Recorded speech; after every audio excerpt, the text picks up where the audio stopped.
हाँ जी dear students, ਆਪਾਂ अपना ਅੱਜ ਦਾ ਨੈਕਸਟ ਟੌਪਿਕ ਜਿਹੜਾ ਹੈਗਾ ਆਰਗੂਮੈਂਟਸ ਉਹਨੂੰ ਸ਼ੁਰੂ ਕਰਨ ਜਾ ਰਹੇ ਹਾਂ, ਜਿਹਦੇ ਵਿੱਚੋਂ ਪਹਿਲਾਂ ਦੇਖੋ ਡੈਫੀਨੇਸ਼ਨ ਆਰਗੂਮੈਂਟ ਦੀ ਕੀ ਆਰਗੂਮੈਂਟ ਹੁੰਦੇ ਕੀ ਨੇ। An argument is a statement which asserts that given set of propositions P1, P2, Pn taken together gives another proposition P। Means ਕਿ ਜਦੋਂ ਤੁਸੀਂ ਇੱਕ ਸੈੱਟ ਕੰਸੀਡਰ ਕਰਦੇ ਹੋ ਪ੍ਰੋਪੋਜੀਸ਼ਨਸ ਦਾ, ਤਾਂ ਉਹ ਜਦੋਂ ਆਪਾਂ ਨੂੰ ਕੋਈ ਹੋਰ ਪ੍ਰੋਪੋਜੀਸ਼ਨ ਦੇ ਦਿੰਦਾ ਹੈ ਨਾ, ਤਾਂ ਉਸ ਸਟੇਟਮੈਂਟ ਨੂੰ ਆਪਾਂ ਆਰਗੂਮੈਂਟ ਕਹਿ ਦਿੰਦੇ ਹਾਂ।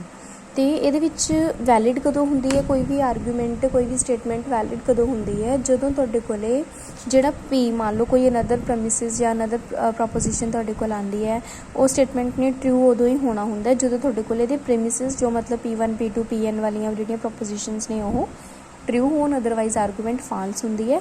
ਇੱਕ ਟਰੂ ਆਰਗੂਮੈਂਟ ਨੂੰ ਹੀ ਆਪਾਂ ਵੈਲਿਡ ਆਰਗੂਮੈਂਟ ਕਹਿੰਦੇ ਹਾਂ, ਅਦਰਵਾਈਜ਼ ਉਹਨੂੰ ਇਨਵੈਲਿਡ ਦਾ ਨਾਮ ਜਿਹੜਾ ਜਾਂ ਫਾਲਸੀ ਆਪਾਂ ਕਹਿ ਸਕਦੇ ਹਾਂ।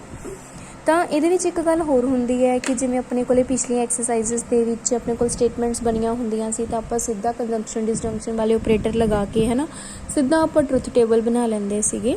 ਬਟ ਇਸ ਦੇ ਵਿੱਚ ਤੁਹਾਨੂੰ ਜਿਹੜੀਆਂ ਸਟੇਟਮੈਂਟਸ ਨੇ ਉਹ ਥਿਊਰੀ ਫਾਰਮ ਦੇ ਵਿੱਚ ਗਿਵਨ ਹੋਣਗੀਆਂ। ਤੁਸੀਂ ਉਹਦੀ ਪਹਿਲਾਂ ਸਿੰਬੋਲਿਕ ਫਾਰਮ ਦੇ ਵਿੱਚ ਆਰਗੂਮੈਂਟ ਤਿਆਰ ਕਰਨਾ, ਫਿਰ ਉਹਦਾ ਤੁਸੀਂ ਟਰੁਥ ਟੇਬਲ ਬਣਾ ਕੇ ਰੱਖਣਾ। ਜਿਵੇਂ ਤੁਸੀਂ ਦੇਖੋ ਫਸਟ ਐਗਜ਼ਾਮਪਲ ਦੇ ਵਿੱਚ ਤੁਸੀਂ ਇਸ ਸਟੇਟਮੈਂਟ ਦੀ ਵੈਲਿਡਿਟੀ ਚੈੱਕ ਕਰਨੀ ਹੈ ਕਿ ਵੈਲਿਡ ਹੈ ਜਾਂ ਨਹੀਂ ਹੈ। ਤਾਂ ਦੇਖੋ ਕੀ ਹੈ statement, if he works hard then he will be successful. Means ਕਿ ਕੰਡੀਸ਼ਨ ਲੱਗ ਗਈ ਕਿ ਅਗਰ ਕੋਈ ਪਰਸਨ ਵਰਕ ਹਾਰਡ ਕਰਦਾ, ਮੀਨਸ ਲੇਬਰ ਕਰਦਾ, then he will be successful.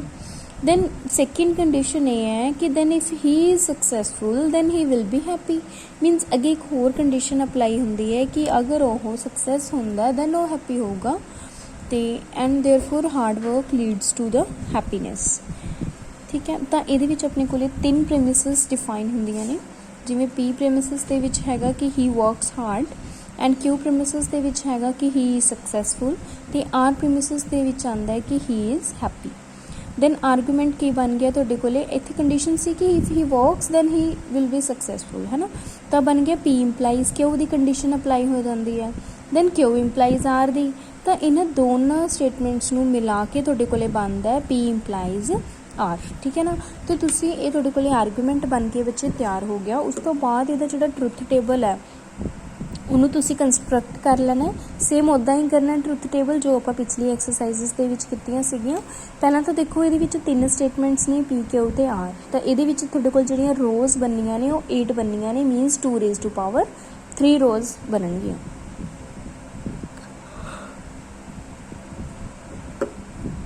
ਫਿਰ ਤੁਸੀਂ ਆਪਣਾ P, Q, R ਲਿਖ ਕੇ ਉਹਨੂੰ P implies Q, Q conditional R, then ਦੋਨਾਂ ਦੀ conjunction, then P implies R, then ਦੋਨਾਂ ਦਾ ਆਪਸ ਦੇ ਵਿੱਚ ਕੰਡੀਸ਼ਨਲ ਓਪਰੇਟਰ ਲਗਾ ਕੇ ਤੁਸੀਂ ਜਦੋਂ ਲਾਸਟ ਸਟੇਟਮੈਂਟ ਆਰਗੂਮੈਂਟ ਦੇਖੀ ਤਾਂ ਦੇਖੋ ਸਾਰੇ ਕਿਤੇ ਟਰੂ ਆ ਰਿਹਾ ਹੈ ਨਾ।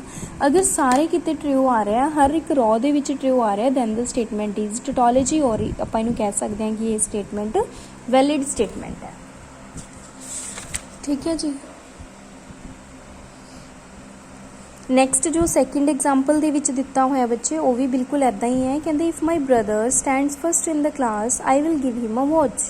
ਕੰਡੀਸ਼ਨ ਲੱਗਦੀ ਹੈ ਕਿ ਅਗਰ ਉਹ ਫਸਟ ਆਉਂਦਾ ਦੈਨ ਉਹਨੂੰ ਇੱਕ ਵਾਚ ਮਿਲੂਗੀ। ਬਟ ਅਗਰ ਹੀ ਸਟੂਡ ਫਸਟ ਔਰ ਆਈ ਵਾਜ਼ ਆਊਟ ਆਫ ਸਟੇਸ਼ਨ, ਕਹਿੰਦਾ ਬਟ ਅਗਰ ਉਹਦਾ ਰਿਜ਼ਲਟ ਪਹਿਲਾਂ ਆ ਜਾਂਦਾ, ਉਹ ਫਸਟ ਆ ਜਾਂਦਾ, ਬਟ ਉਸ ਟਾਈਮ 'ਤੇ ਮੰਨ ਲਓ ਕਿ ਮੈਂ ਘਰ ਨਹੀਂ ਹੈਗਾ, ਮੈਂ I am out of station, then I did not give my brother a watch this time. Then ਕਹਿੰਦੇ ਉਹਨੂੰ ਉਸ ਟਾਈਮ ਵਾਚ ਨਹੀਂ ਮਿਲੂਗੀ, therefore I was out of the station. ਤਾਂ ਕਹਿੰਦੇ ਬਟ ਲਾਸਟ ਦੇ ਵਿੱਚ ਕੀ ਹੋਇਆ ਕਿ ਉਹ ਆਊਟ ਆਫ ਦ ਸਟੇਸ਼ਨ ਸੀ ਬੰਦਾ। ਤਾਂ 3 ਸਟੇਟਮੈਂਟਸ ਬਣਦੀਆਂ ਨੇ, ਇੱਕ stand first, watch and the out of the station. ਤਾਂ ਇੱਥੇ ਸਟੇਟਮੈਂਟ ਆਰਗੂਮੈਂਟ ਕੀ ਬਣਿਆ? ਕਹਿੰਦੇ ਕਿ ਫਸਟ ਕੰਡੀਸ਼ਨ ਜਿਹੜੀ ਹੈਗੀ ਹੈ ਉਹ ਕਹਿੰਦੀ ਹੈ ਕਿ P ਇੰਪਲਾਈਜ਼ Q, ਮੀਨਸ ਕਿ ਅਗਰ ਉਹ ਸਟੈਂਡ ਕਰਦਾ first then he will give him a watch. Next ਆਉਂਦੀ ਹੈ ਕਿ ਆਈ ਡਿਡ ਨੋਟ ਗਿਵ, ਅਗਰ ਉਹ ਆਊਟ ਆਫ ਸਟੇਸ਼ਨ ਹੋਇਆ ਦੈਨ ਉਹਨੂੰ ਵਾਚ ਨਹੀਂ ਮਿਲੂਗੀ, ਮੀਨਸ ਅਗਰ ਸਟੈਂਡ ਹੁੰਦਾ firstly then he is out of station. Then negation ਵਾਲਾ ਹੈ ਨਾ। ਤੁਸੀਂ ਬੱਚੇ ਇਹਨਾਂ ਤਿੰਨਾਂ ਦਾ ਇੱਕ ਅਜ਼ੰਪਸ਼ਨ ਜਿਹੜੀ ਹੈਗੀ ਆ ਉਹ ਤਿਆਰ ਕਰਕੇ ਤੁਸੀਂ ਦੇਖਿਆ ਕਿ ਲਾਸਟ ਦੇ ਵਿੱਚ ਜਿਹੜੀਆਂ ਆ ਰਹੀਆਂ ਨੇ ਰੋਜ਼ ਦੇ ਵਿੱਚ ਸਾਰੇ ਰਿਜ਼ਲਟ ਫਾਲਸ ਆ ਰਹੇ ਨੇ ਤੁਹਾਡੇ ਕੋਲ। ਤਾਂ ਦੈਟ ਮੀਨਸ ਇਹ ਇੱਕ ਫਾਲਸੀ ਸਟੇਟਮੈਂਟ ਹੈ ਐਂਡ ਆਰਗੂਮੈਂਟ ਜਿਹੜਾ ਉਹ ਵੈਲਿਡ ਨਹੀਂ ਹੈਗਾ। ਥਰਡ ਹੈਗਾ ਕਿ if a man is a bachelor he is unhappy. If man is unhappy, he dies young. Therefore, bachelor dies young. It is similar statement as previous first example, means P implies Q, conjunction Q implies R, conditional operator P implies R. ਇਹਦਾ ਤੁਸੀਂ tautology find ਕਰ ਸਕਦੇ ਹੋ ਕਿ ਇਹ tautology ਬਣਦੀ ਹੈ, then it is a true statement. Next ਜਿਹੜੀ ਫੋਰਥ ਐਗਜ਼ਾਮਪਲ ਹੈ ਉਹਦੇ ਵਿੱਚ ਹੈਗਾ ਕਹਿੰਦੇ if I work I can't study, ਕਹਿੰਦੇ ਅਗਰ ਮੈਂ ਕੰਮ ਕਰਦਾ ਤਾਂ ਮੈਂ ਨਹੀਂ ਪੜ੍ਹ ਸਕਦਾ, ਬਟ ਕਹਿੰਦੇ ਆਈਦਰ ਆਈ ਵਰਕ ਔਰ ਪਾਸ ਮੈਥਮੈਟਿਕਸ, ਕਹਿੰਦੇ ਜਾਂ ਮੈਂ ਕੰਮ ਕੀਤਾ ਜਾਂ ਫਿਰ ਮੈਨੇ ਮੈਥਮੈਟਿਕਸ ਪਾਸ ਕੀਤਾ। ਲਾਸਟ ਦੇ ਵਿੱਚੋਂ ਕਹਿੰਦਾ ਕਿ ਆਈ ਪਾਸਡ ਮੈਥਮੈਟਿਕਸ ਦੇਅਰਫੋਰ ਆਈ ਸਟੱਡੀ, ਕਹਿੰਦੇ ਮੈਂ ਮੈਥਮੈਟਿਕਸ ਨੂੰ ਪਾਸ ਕੀਤਾ ਸੀ ਇਸ ਕਰਕੇ ਮੈਂ ਸਟੱਡੀ ਕੀਤੀ ਸੀ। ਤਾਂ ਇੱਥੋਂ ਤੁਹਾਡੇ ਕੋਲ ਜਿਹੜੀ ਆਰਗੂਮੈਂਟ ਹੈ ਉਹ ਬਣਨੀ ਹੈ P implies negation of Q, conjunction P disjunction R, conjunction R implies Q। ਤੁਸੀਂ ਇਹਦਾ ਜਿਹੜੀ ਹੈਗੀ ਆ ਉਹ ਫਾਈਂਡ ਕੀਤੀ। ਇਸ ਸਟੇਟਮੈਂਟ ਦੇ ਵਿੱਚ ਤੁਸੀਂ ਦੇਖੋ ਜਿਹੜੀਆਂ ਰੋਜ਼ ਨੇ ਉਹ ਸਾਰੇ ਦੀਆਂ ਸਾਰੀਆਂ ਟਰੂ ਸਟੇਟਮੈਂਟ ਨਹੀਂ ਦੇ ਰਹੀਆਂ, ਦੈਟ ਮੀਨਸ ਇਹ ਫਾਲਸੀ ਹੋ ਗਿਆ and it is not a valid argument. ਤਾਂ ਇਸ ਤਰੀਕੇ ਦੇ ਨਾਲ ਤੁਸੀਂ ਕਿਸੇ ਵੀ ਆਰਗੂਮੈਂਟਸ ਦੀ ਵੈਲਿਡਿਟੀ ਜਿਹੜੀ ਆ ਉਹ ਚੈੱਕ ਕਰ ਸਕਦੇ ਹੋ on behalf of there truth table. ਠੀਕ ਹੈ ਜੀ।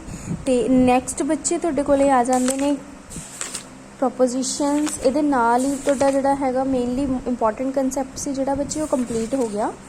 ਤੇ ਬਾਕੀ ਜਿਹੜੇ ਹੈਗੇ ਕੁਆਂਟੀਫਾਇਰਸ ਵਗੈਰਾ ਵਾਲੇ ਇਹ ਛੋਟੇ ਛੋਟੇ ਜਿਹੇ ਟੌਪਿਕ ਨੇ ਜਿਨ੍ਹਾਂ ਦੇ ਵਿੱਚੋਂ ਮੈਂ ਤੁਹਾਨੂੰ ਦੱਸ ਦਿੰਦੀ ਹਾਂ ਕਿ ਜਿਹੜੇ ਕੁਆਂਟੀਫਾਇਰਸ ਹੁੰਦੇ ਆ ਆਪਣੇ ਕੋਲੇ ਉਹ ਦੋ ਤਰ੍ਹਾਂ ਦੇ ਹੁੰਦੇ ਨੇ। ਇੱਕ ਹੋ ਗਿਆ ਅਸੈਂਸ਼ੀਅਲ ਕੁਆਂਟੀਫਾਇਰਸ, ਇੱਕ ਯੂਨੀਵਰਸਲ ਕੁਆਂਟੀਫਾਇਰਸ।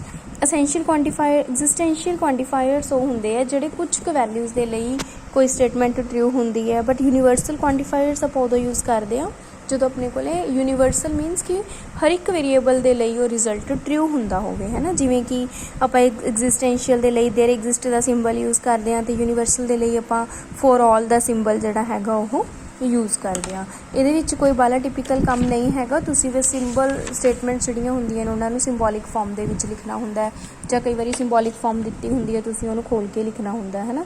ਤਾਂ ਇਹਦੇ ਵਿੱਚ ਦੇਖੋ there exist U belongs to Z such that this means ਕਿ ਇੱਥੇ ਸਿੰਪਲ ਕਹਿ ਰਹੇ ਨੇ, ਕਹਿੰਦੇ this equation has a solution in integer is false, ਕਿਉਂਕਿ ਇਹਦਾ ਸੋਲੂਸ਼ਨ ਫਾਈਂਡ ਕਰਕੇ ਦੇਖੋ ਤੁਸੀਂ ਉਹ ਇੰਟੀਜਰ ਨਹੀਂ ਬਣ ਰਿਹਾ ਹੈਗਾ, ਦੈਟ ਮੀਨਸ ਇਹ ਸਟੇਟਮੈਂਟ ਇੱਕ ਫਾਲਸ ਹੈ। ਪਹਿਲਾਂ ਤਾਂ ਉਹਦੀ ਸਿੰਬੋਲਿਕ ਫਾਰਮ ਦਿੱਤੀ ਹੋਈ ਸੀ, ਹੈ ਨਾ। ਨੈਕਸਟ ਹੈਗਾ ਕਿ ਤੁਸੀਂ ਇਹਨੂੰ ਕੁਆਂਟੀਫਾਇਰ ਯੂਜ਼ ਕਰਨੇ √3 is not a rational number, there does not exist a rational number such that x = 3।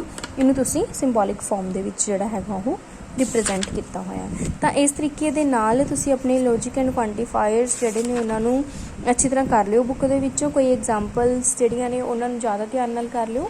ਵੈਸੇ ਤਾਂ ਐਕਸਰਸਾਈਜ਼ ਦੇ ਕੁਐਸਚਨਸ ਵੀ ਬੱਚੇ ਕਰਨ ਵਾਲੇ ਹੁੰਦੇ ਆ, ਬਟ ਹੁੰਦਾ ਹੈ ਕਿ ਐਕਸਰਸਾਈਜ਼ ਦੇ ਵੀ ਕੁਐਸਚਨ ਦੇ ਵਿੱਚੋਂ ਅਗਰ ਕਿਸੇ ਨੂੰ ਕੋਈ ਦਿੱਕਤ ਆਉਂਦੀ ਹੈ ਨਾ, ਤਾਂ ਤੁਸੀਂ ਆਪਣੇ ਨਾਲ ਦੀ ਨਾਲ ਬੱਚੇ ਕਲੀਅਰ ਕਰ ਲਿਆ ਕਰੋ। ਜਿਹੜਾ ਨੈਕਸਟ ਟੌਪਿਕ ਹੈ ਆਪਣਾ ਫੰਕਸ਼ਨਸ ਵਾਲਾ, ਇਹ ਬਹੁਤ ਇੰਪੋਰਟੈਂਟ ਐਂਡ ਈਜ਼ੀ ਟੌਪਿਕ ਹੈ। ਇਹਨੂੰ ਆਪਾਂ ਅਗਲੇ ਨੈਕਸਟ ਲੈਕਚਰ ਦੇ ਵਿੱਚ ਕੱਲ੍ਹ ਕਰਾਂਗੇ। ਓਕੇ।